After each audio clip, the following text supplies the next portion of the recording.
Sandiaga Uno resmi bergabung sebagai anggota dari Partai Persatuan Pembangunan.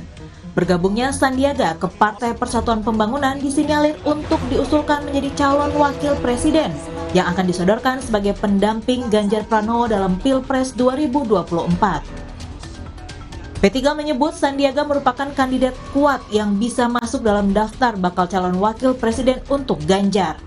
Kalau informasi dari arus bawah sampai saat ini sih baru satu nama ya, artinya Pak Sandi.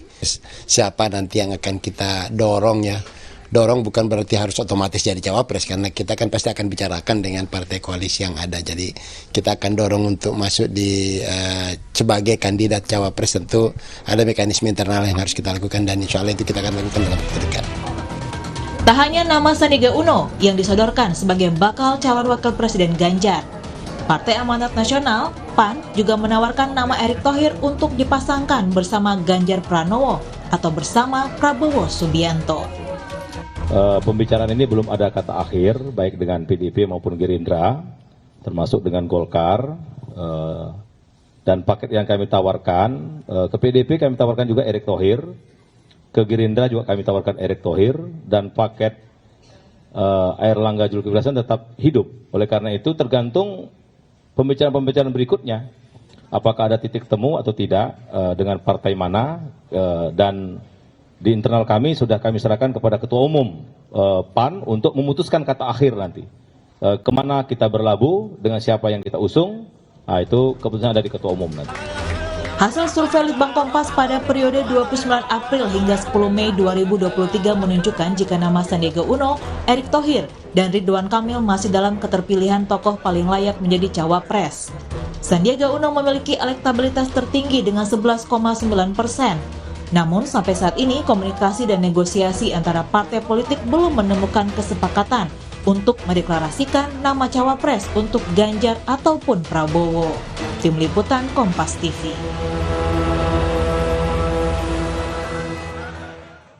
Saudara, kursi bakal calon wakil presiden masih menjadi kursi panas yang saling diperebutkan partai politik. Setiap parpol saling menawarkan nama untuk kandidat bakal calon wakil presiden. Kita akan membahasnya bersama Direktur Eksekutif Indikator Politik Burhanuddin Muhtadi dan Ketua DPP PDI Perjuangan Eriko Sotarduga. Selamat sore Bang Eriko, Mas Burhan. Selamat sore. Assalamualaikum. Waalaikumsalam. Kita ke Bang Eriko dulu, Mas Burhan. Bang Riko, P3 kan sudah bilang kalau Sandiaga akan jadi kandidat bacawa pres dari P3. Sebagai rekan koalisi ini, PDIP tertarik nggak dengan Sandi?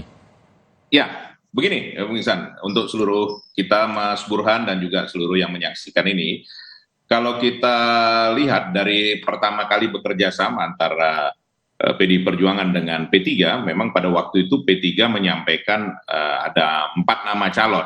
Nah, kebetulan juga yang tadi menyampaikan Pak Amir Uskara itu rekan kami satu komisi di DPR dan hubungan kami cukup erat, dekat, sehingga pada waktu pertama bekerja sama P3 menyajikan 4 nama. Nah, terus kemudian pada waktu Rakernas kami di Lenteng Agung yang baru berjalan kurang lebih 1 minggu yang lalu, itu muncul 10 nama dari Ibu Mega yang disampaikan Mbak Puan sejumlah 6 nama. Nah, di antara 6 nama ini memang tersaji nama Mas Sandiaga Uno, begitu juga Mas Erick Thohir, itu semua tersaji oleh Mbak Puan di dalam penyampaian beliau waktu konferensi pers. Nah, sehingga apa yang disampaikan oleh P3 maupun apa yang disampaikan oleh PAN itu suatu hal yang memang bukan hal yang baru bagi kami, tapi ini merupakan satu proses yang sangat wajar di dalam menyampaikan keinginan dari masing-masing partai, apalagi dengan P3 kami sudah menjalin kerjasama. Kami tidak menyebutnya koalisi, Bung Ihsan, Mas Burhan, tapi kami menyebutnya kerjasama, karena di dalam sistem presidensial tidak dikenal yang namanya koalisi, tetapi namanya kerjasama atau kemitraan, atau kalau kita sebut sering dengan nama poros. Nah, disinilah nanti tentunya proses-proses ini kan masih berlanjut lagi. Ada juga partai yang mungkin tidak terlalu lama lagi juga akan bergabung dengan PDI Perjuangan dan menjalin kerjasama. Sah-sah saja akan menyajikan kalau juga. yang jadi ciri-cirinya apa sih Bang Riko Bagaimana? Yang jadi ciri-cirinya apa sih akan bergabung? Nah, ya tentu saya tidak baik lah kalau mendahului di sini, walaupun Mas Burhan dia juga sudah tahu kurang lebihnya, makanya beliau senyum-senyum. Tapi jangan saya lah yang menyampaikan, kan tidak baik mendahului sesuatu. Kalau yang ini deh, Ya. kita ke Mas Burhan dulu deh, Bang Riko. Kalau dari Mas Burhan sendiri, kandidat yang cocok untuk Mas Ganjar siapa sih, Mas?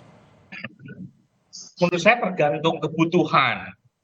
Ada kebutuhan elektoral, ada kebutuhan teknokratik, terutama setelah menang. Apa prioritas buat Mas Ganjar untuk mengelola pemerintahan? Ada juga kebutuhan kearifan nasional, kombinasi antara nasionalis religius, gitu ya.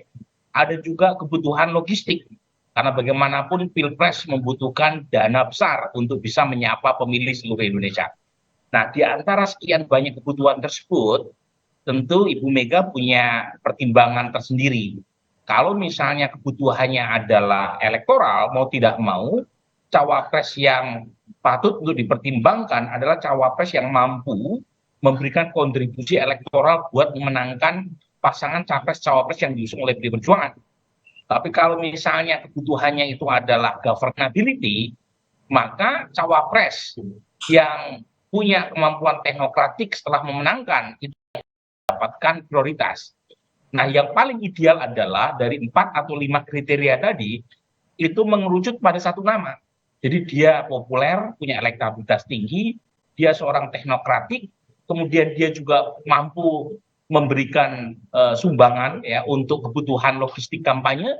Saat yang sama juga kombinasi Jawa luar Jawa, Islam nasionalis. Jadi semakin banyak irisan, semakin bagus. Nah, tentu dari sekian banyak kriteria, skor yang pertama yang paling tinggi bobotnya. Karena bagaimanapun, sebaik apapun cawapres, misalnya setelah memenangkan pertarungan, tetapi kalau programnya itu tidak didahului dengan kemenangan di Pilpres, ya program atau visi misinya tadi ya hanya sekedar indah di atas kertas. Jadi dari 4 atau 5 tadi ya skor paling tinggi bobotnya adalah cawapres tadi punya daya dongkrak elektoral atau tidak untuk memenangkan capres-cawapres PDI Perjuangan. Kalau Bang Riko menanggapinya bagaimana? Kalau dari unsur yang disampaikan Mas Burhan tadi, kita menyasar satu nama, Sandiaga Uno. Di Litbang Kompas ditempatkan ataupun dari hasil survei dia menempati urutan teratas sebagai bacawa pres. Sebenarnya chemistry dari Ganjar Sandi ini dilihatnya seperti apa sih, Bang Riko? Ya begini, Saudaraku Ihsan, sebenarnya simpel saja. Hampir sama seperti yang disampaikan Mas Burhanuddin. Berulang-ulang saya menyampaikannya bahwa ada tiga kriteria sebenarnya yang memang harus diwujudkan dalam hal ini. Pertama, memang harus saling melengkapi dengan calon presiden kita, calon presiden kami, Mas Ganjar. Artinya, apa yang didapatkan dari cawapres ini nanti bisa melengkapi apa kekurangan yang ada di Mas Ganjar. Karena kenapa, Bung Ihsan, apapun juga Indonesia membutuhkan sesuatu hal yang lebih lagi untuk ke depan ini. Pak Jokowi juga mengingatkan di dalam Rakernas, memberikan masukan kepada kami bahwa 13 tahun ini nanti akan menjadi hal yang sangat penting, dan ini ada di pemerintahan yang akan datang ini kurang lebih 10 tahun. Nah, itu sesuatu hal yang kesinambungan dan juga pembangunan ini, serta juga membangun sumber daya manusia yang kuat ini memang tidak bisa dipungkiri. Itu pertama, artinya kapasitasnya. Kedua, bahwa tidak bisa juga dipungkiri, ini penting sekali antara presiden dan wakil presiden ini, chemistry-nya juga harus sesuai. Sesuai kenapa? Karena kita juga harus mengingat bahwa tidak ada dua kapten di dalam satu kapal, bahwa satu yang memimpin presiden, wakil presiden itu melingkupi, melengkapi, dan juga apa? Menjadi ini motor bagi juga untuk pengembangan ke depannya. Nah, yang ketiga, tepat yang dikatakan Mas Burhan tadi, apapun itu, yang paling utama adalah rakyat memilihnya. Bahwa rakyat yang menjadi panglima, bahwa rakyat yang menjadi utama. Nah, dari ketiga ini, tentu semua kan harus dibicarakan, Bung Ihsan. Dibicarakan antara Ibu Mega dengan partai-partai politik, tentu seperti pada waktu tahun 2019, bagaimana Kiai Haji Ma'ruf Amin, itu kan dibicarakan dengan semua ketua umum partai politik yang mendukung, mengusung. Nah, kemudian, apa juga yang paling penting? Ini harus didiskusikan, dirembukkan dengan sangat matang bersama Bapak Presiden Joko Widodo. Karena bagaimanapun juga ini presiden dan wakil presiden yang akan datang ini kan ini meneruskan dan juga membuat program Bapak Presiden Joko Widodo dapat terpenuhi dan dapat lebih sempurna. Nah, apalagi juga yang paling penting, ini juga disetujui oleh calon presiden kita Mas Ganjar Pranowo. Nah, ini semua kan tentu perlu proses. Saya harus jujur di sini menyampaikan, ini kita tunggu dari Mas Burhan dan teman-teman survei, kan mereka ini sedang nanti akan mensurvei, katakan memasangkan mana yang paling tepat. Tadi dari hasil survei itu sudah disampaikan Bung Iksan, Mas Sandiaga termasuk yang paling tinggi, kan begitu ya? Artinya PDIP juga masih nunggu juga kan, masih ada pertemuan dengan AHY ataupun pertemuan politik lainnya.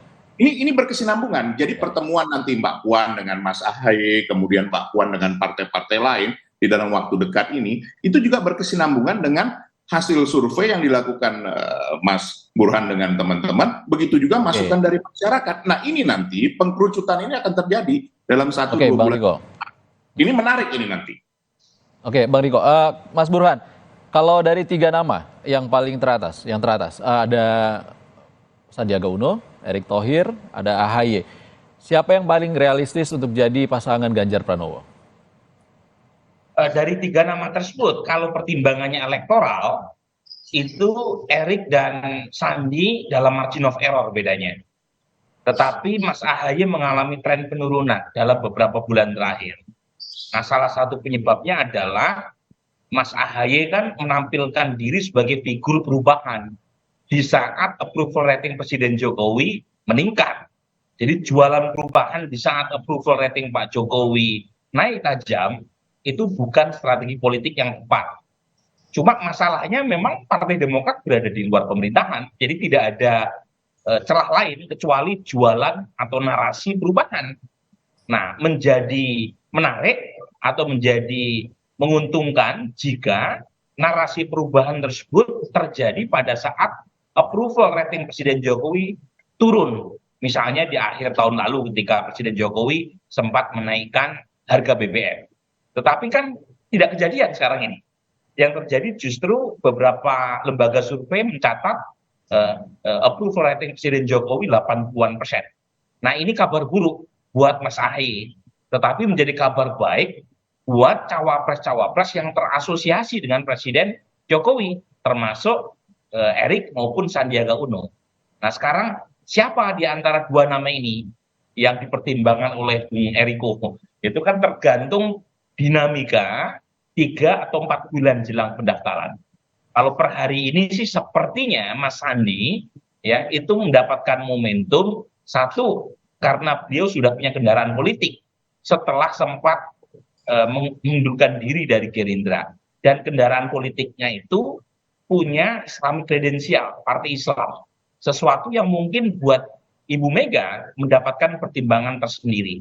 Tetapi bukan serta-merta Mas Sandi berada di jalur tol menuju pencawapresan oleh PDI Perjuangan, karena bagaimanapun ada faktor lain. Bagaimanapun kita tahu Ibu Mega, kalau kita lihat polanya Bu Ihsan, itu mencari cawapres yang berasal dari tokoh senior NU dan beberapa kali luar Jawa. Pada titik itu nama seperti Kiai Nasaruddin Umar, Kiai Miftahul Ahyar, itu jangan buru-buru dicoret, meskipun keduanya belum punya nilai tambah elektoral.